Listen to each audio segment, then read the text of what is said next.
Chapter 18. Chapter on the Tigress. Furthermore, O noble goddess, a bodhisattva gives away even their body and life to help others. How is that so? Accompanied by 1,000 bhikshus, the Tathagata, projecting bright rays of hundreds of pure and vast virtues to heaven and earth, possessing powers to eclipse challengers with unobstructed wisdom, sight, and power, was passing through the regions of Panchalas. When they came to a certain forest, there he saw an area lush with dark green soft grass and embellished with assorted fragrant meadow flowers. Seeing this, the Tathagata said to the Venerable Ananda, "This site is beautiful, Ananda. It has the marks of being the place of a Dharma teaching. Lay a seat for the Tathagata." As instructed by the Tathagata, a seat was set up. Having set up the seat, Ananda said to the Tathagata, "The seat is laid, O transcendent Lord, chief and supreme among bipeds. Freeing beings from bondage, you bestow supreme benefit upon humans. Be seated, and may the nectar of sublime discourse for the benefit of humans kindly be given." Then the Tathagata sat on the seat and addressed the bhikshus in this way. "Would you like to see the remains of a bodhisattva who performed the tasks that are difficult to perform?" When addressed in this way, those bhikshus replied to the Tathagata, "O sublime sage, the time is right for us to see the remains of one, the best of supreme beings, in whom rest inconceivable virtues of immense patience, fortitude, and wisdom, delight and calm, humility, and the mind of recollection. Tell us well." Then the Tathagata struck the surface of the earth with his hand, whose palm was soft as the newly bloomed lotus, and marked with a 1,000-spoke wheel. As soon as he struck the earth, it shook in 6 ways, and there arose a stupa made of silver, gold, and jewels. Then the Tathagata said to the Venerable Ananda, "Ananda, open the stupa." Heeding these instructions, the Venerable Ananda opened the stupa. Inside he saw an urn covered with gold and inlaid with jewels and pearls. Having seen this, he said to the Tathagata, "O transcendent Lord, there is an urn made of gold." The Tathagata said, "Open these 7 urns." Accordingly, he opened them. He saw relics whose colors were like snow and white lily. Seeing this, the Venerable Ananda said to the Tathagata, "O transcendent Lord, there are relics." Then the Tathagata said, "Ananda, bring here the relics of the great being." Then the Venerable Ananda took those relics and brought them to the Tathagata. Taking the relics to the 1,000 bhikshus and holding them in his hand, the Tathagata addressed them in this way.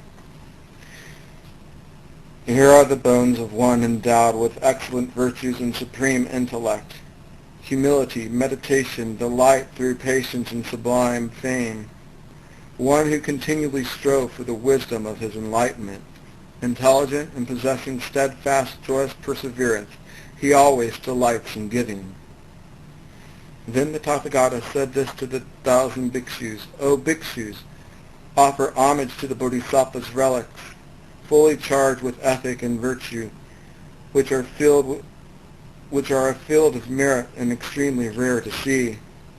Then their hearts filled with aspiration, those bhikshus paid homage to the relics with hands folded in reverence.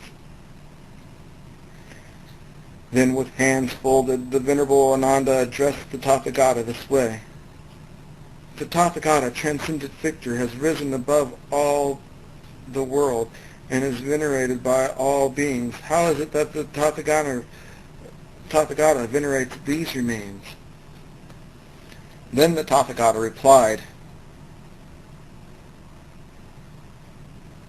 in this way to the Venerable Ananda, "Ananda, it is because of these relics that I quickly awoke to the peerless and supreme enlightenment. Ananda, Formerly, in a time long past, there was a king called Maharatha, who possessed chariots, wielded great power, and defeated opponents through unobstructed might and strength.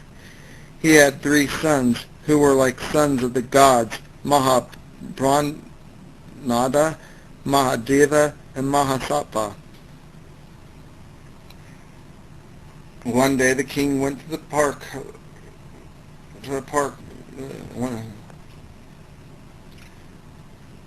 for sport. Drawn by the enchanting qualities of the park and wishing to find flowers, the princess ran about there and entered the great Dadashvangoma forest. As the prince ran about, their attendants were dismissed and went on their own way. The princess entered the thick 12 forests of that fully protected forest reserve. Then Mahapranda spoke to his brother. "My heart is overwhelmed by fear. We might be killed by wild beasts." "Stay close," Mahadeva said. "As for me, I have no fear, but I am anxious I might be separated from my loved ones," Mahasattva said. "Here in the forest solitude claimed by seers, I am not anxious, nor have I fear. This heart of mine is greatly overjoyed, and hopes to find opportunity for vast and great benefit." Then, as the prince strolled through the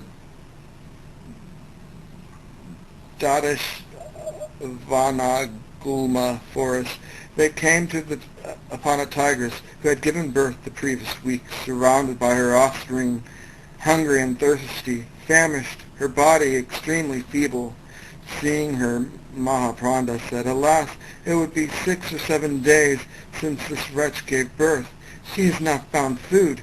Either she will die of starvation or devour her own cubs." To this Mahasattva said, "What is the food of this wretch?" Mahapranada said, "Here they say fresh meat and warm blood is food suitable for tigers, bears, hyenas, and lions." Mahadeva said, "This wretch, her body tortured by hunger and thirst, has little life left. She is extremely feeble and cannot look for food. Who would sacrifice their lives to save her?" Mahapranada said, "Oh, good fellows, giving one's body is a daunting task." Mahasattva said, "For people like us, feeble-minded and greatly attached to the body, such an act is difficult indeed. However, great beings embark on giving their bodies completely and dauntlessly strive for others' welfare. Moreover, born of affectionate love and compassion, Arya beings who consider their bodies as just obtained in heaven or on this earth, their joyous minds most agreeably to save other lives, remain steadfast, would have 100-fold compassion in this case." Feeling very sad, the young prince looked at the tigress for a length of time without blinking, then went on his way. Then Mahasattva had this thought, "Now the time has come for me to give this body away. Why?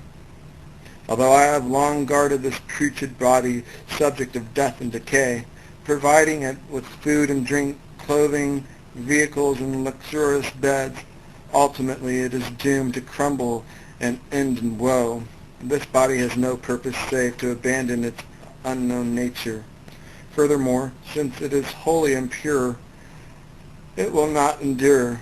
Now I should use it for a noble end. Thus it shall be for me like a boat crossing the ocean of death and rebirth.